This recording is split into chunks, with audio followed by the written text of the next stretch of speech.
Hello, my name is Jocelyn. I am 31 years old, and I have been living the life I have always dreamed of. My husband and I were happily settled in our beautiful dream house, a place we had worked hard to own since our wedding 2 years ago. It was a spacious and stunning home, complete with a big garden and a refreshing pool. We had saved diligently for years to make this dream a reality, and we both had thriving careers to thank for it. Me as a lawyer and him as a doctor. Life was perfect until the day his parents moved in with us. At first, it seemed like a temporary arrangement, a chance for them to get back on their feet after facing some financial setbacks. My husband, being the caring son that he was, couldn't turn them away in their time of need. We agreed to welcome them into our home, hoping it would only be for a short while.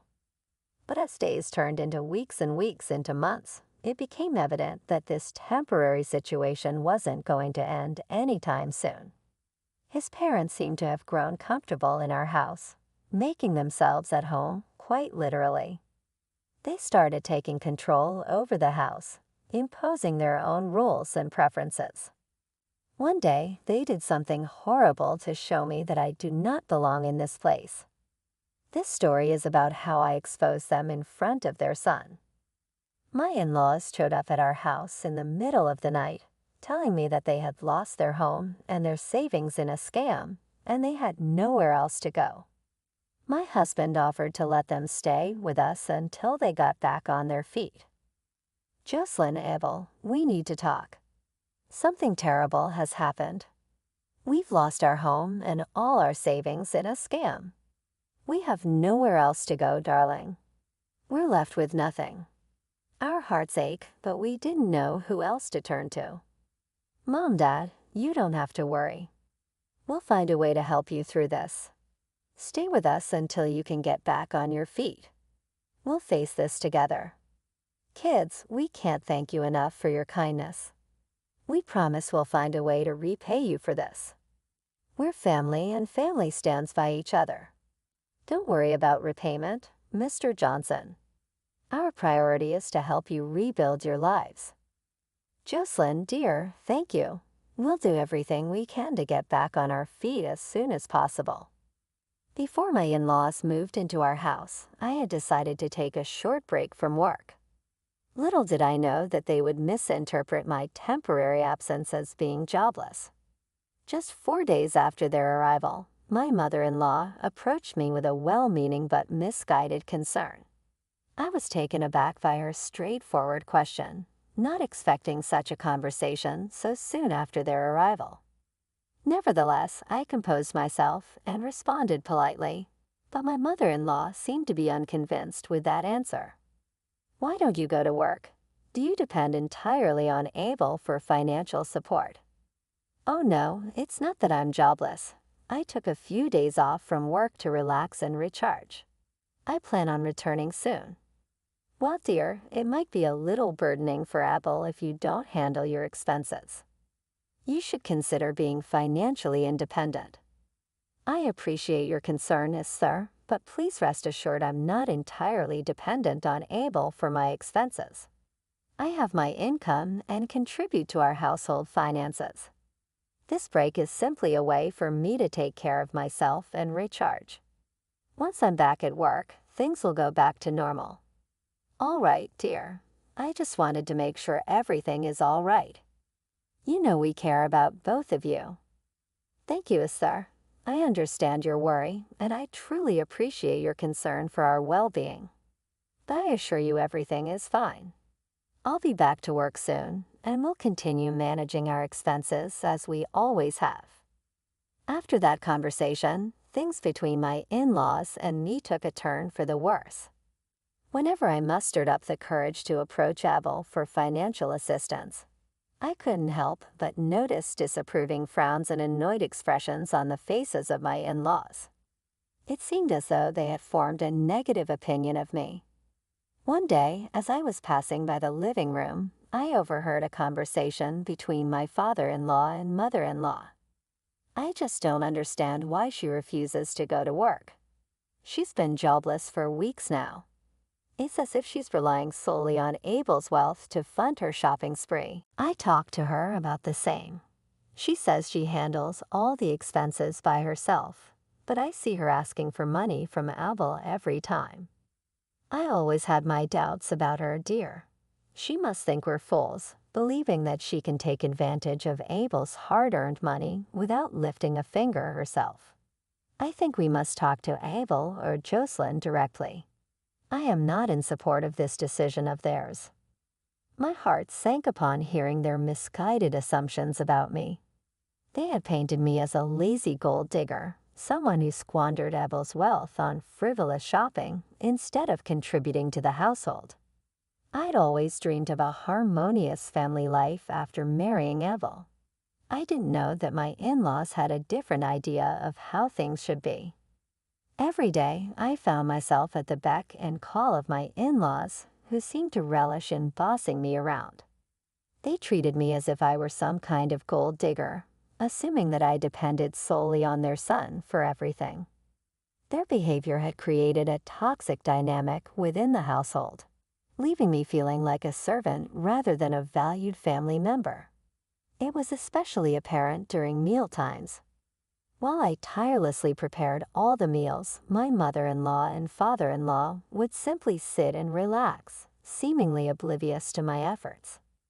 They expected me to cater to their every need, even going so far as to ask for a glass of water. It was as if they believed my purpose in the house was solely to serve them. Sometimes she'd tell me, "Jocelyn, dear, can you put mine and Charlie's clothes into the laundry? I'm very tired." "Sure, I'll do it." Both of them would ask me to hand over a glass of water 7 to 8 times a day. The house looked like a complete mess, and even the maid was tired of their behavior. She'd have to clean the floors multiple times because my in-laws kept on spilling something. I don't want to get started on the noises. They turned on the TV and watched variety shows at full volume, giving me a lot of headaches. Every time I'd sit in front of my laptop to check documents and case papers, my mother-in-law would ask me to get her something. Like this one time. "Jocelyn, dear, I have a little fever. Can you please get me some medicines?" "Esther, you can log into an online pharmacy app. They'll deliver in half an hour, and that's exactly how much it would take me to bring them myself. That asks for an extra cost. You're over here doing nothing, just scrolling through your laptop. Why can't you get me my medicines? You are seriously so lazy." "Esther, I'm over here checking some important documents. You and Charlie are the lazy people here. How dare you talk to me like that? I am your mother-in-law, and my son is the one who's paying for you. You should listen to everything I say. I hope you're not forgetting that your son is also my husband, and we built this home together. He has abided to pay for me. Pay for you while you sit here and relax. I can say the same for you. Oh my God, you are so disrespectful and ungrateful." The once harmonious atmosphere began to fray at the edges. Their presence brought tension, and our once happy home felt suffocated. Their constant interference and unsolicited advice started to create a rift between my husband and me. I didn't know whom to talk to, so I turned to my best friend Diane, thinking that she might give me some valuable advice. A few weeks ago, my in-laws moved into our home temporarily because they had lost their house and savings in a scam. You won't believe it, but it turned out to be an absolute nightmare. What did they exactly do? Well, let me tell you about my in-laws. They are the worst I've ever encountered. They are so rude and ungrateful it is unbearable. They treated me like a servant and a stranger, constantly bossing me around and criticizing everything I did. It feels like they think they own the house and everything in it. That sounds awful. How do they behave?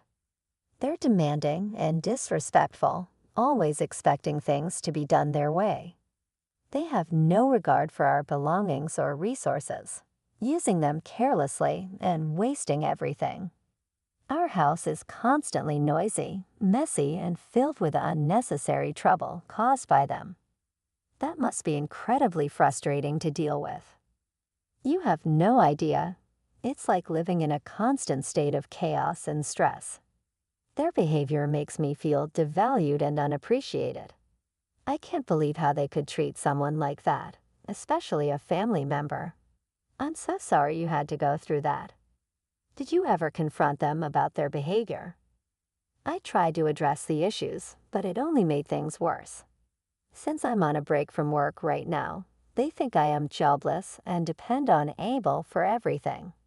I have my savings, and Abel is my husband. Of course, I'd ask him for money. He married me. They constantly disrespect me. My dream home is becoming a nightmare for me. See, Jocelyn, why don't you talk to Abel about it? He should understand that his parents are in the wrong this time. Yes, I think so. I should talk to him. One evening, as we sat in the living room, I gathered the courage to speak my mind. Honey, don't you think it's time your parents found their place? It's been months, and I miss having our space to ourselves. I know, but they're still not financially stable. I can't just ask them to leave. I'm not saying we should abandon them, but we deserve our space too. This was our dream house, remember? It's just about a few days. They'll leave soon. As the days passed, my frustration grew. The once joyful conversations at the dinner table turned into tense silences. My husband's attention shifted, and it felt like I was slowly losing him to his parents' demands. Then one day, while my husband was at work, his parents requested a serious conversation with me. They asked me to sit down, their faces stern and disapproving. It was a conversation I never anticipated. Listen, we need to talk. We've reached a decision, and we believe it's time for you to leave. Yes, we don't like you or trust you. We feel like you're just using our son for his money. You're jobless, and we believe you're a gold digger. But that's not true. I love your son genuinely. I never married him for his money. I married him because I love him. We don't see it that way. We think you're a bad influence on him. You're not good enough for him, and he deserves better. We want you out of his life and out of our house. Consider this your one warning. Can we talk about this? There's nothing to talk about. We've made our decision. But why? I don't understand. I love your son, and I thought we had a good relationship. And remember, I made it clear that I am not jobless. This is a break that I took to focus on my life. You may love him, but we don't believe you truly care for him. You're just after his money. And what kind of job allows you to take months off? That's not true. I married him because I love him, not for his money. He was just a student when we first met. Oh, come on. We know your type. You saw an opportunity and took advantage of it. No, you're wrong. I always supported him in his dreams. I never asked him for anything material because I'm capable of getting that for myself. And if you're forgetting, he is my husband and I do have some rights on him. We don't believe you. You're just trying to manipulate him into thinking you're a good person. That's not fair. I've been nothing but kind and respectful to both of you. You may act nice, but we see through your act. You're a bad influence on him, and we won't stand for it. Can't we find a way to work things out? I don't want to lose my marriage. It's too late for that. We've already made arrangements for you to leave in a week. A week? That's not enough time. Please reconsider. No, our decision is final. You have 1 week to pack your things and leave. I can't believe you're doing this to me. I never thought you would treat me this way. It's for the best. You're not right for our son, and we won't allow you to ruin his life. You can't control our lives like this. We're adults, and we can make our own decisions. We know what's best for him, and he will thank us one day. Well, I won't leave without a fight. I love him, and I won't let you tear us apart. We'll see about that. But mark our words, you are not welcome here anymore. I won't lie, I was enjoying the drama, but this was taking a weird turn. I couldn't help but laugh because they thought I was jobless. The expressions on their faces clearly showed that they thought I had gone crazy. Well, let me set the record straight. I am not jobless or a gold digger, as you might have assumed. I am a successful lawyer with a thriving career and financial independence. Is that so? And why do you think we'll believe you? You ask Abel for money every now and then. I think you are lying. No, that couldn't be further from the truth. In fact, I contributed equally to our household expenses and even helped pay for half of the house we used to live in. I have all the legal documents to prove it. But more importantly, despite the recent events, I want you to know that we have a loving and healthy marriage. We're happy together. Yes, we faced financial challenges, but our relationship was built on love and mutual support. Are you saying that you have a successful career? Honey, you're so delusional. Oh, is it me who's delusional, or is it you guys who are running away from the police? Their faces turned pale, realization dawning upon them. The comfortable mask they wore had shattered, revealing their true nature. The weight of their actions began to weigh heavily on their conscience as they faced the impending consequences of their deeds. Well, what nonsense are you talking about? Well, let me tell you something else. I discovered your little scam, and I've reported it to the authorities. You're not victims. You're criminals who have deceived and swindled countless people out of their hard-earned money. What? That's preposterous. How dare you accuse us of such things? Oh, it's not just an accusation. The evidence is overwhelming. The police are actively searching for you, and it's only a matter of time before you're caught. This can't be happening. We're respected members of society. Respected members? Cheating innocent people out of their money is anything but respectable. You thought you could get away with it, but justice will prevail. The law will catch up to you, and you'll face the consequences of your actions. This is outrageous. How could you betray us like this? We are your husband's parents. You betrayed me first by tricking me into leaving my own house, and now you've harmed so many innocent people. I won't stand idly by and watch you hurt more lives. The truth will prevail, and you'll be held accountable for your crimes. But it was because of a misunderstanding. We thought you were a bad influence on our son. Yes, I agree you were a bad influence on our lives, and I made sure to report it to the authorities. What? You're bluffing.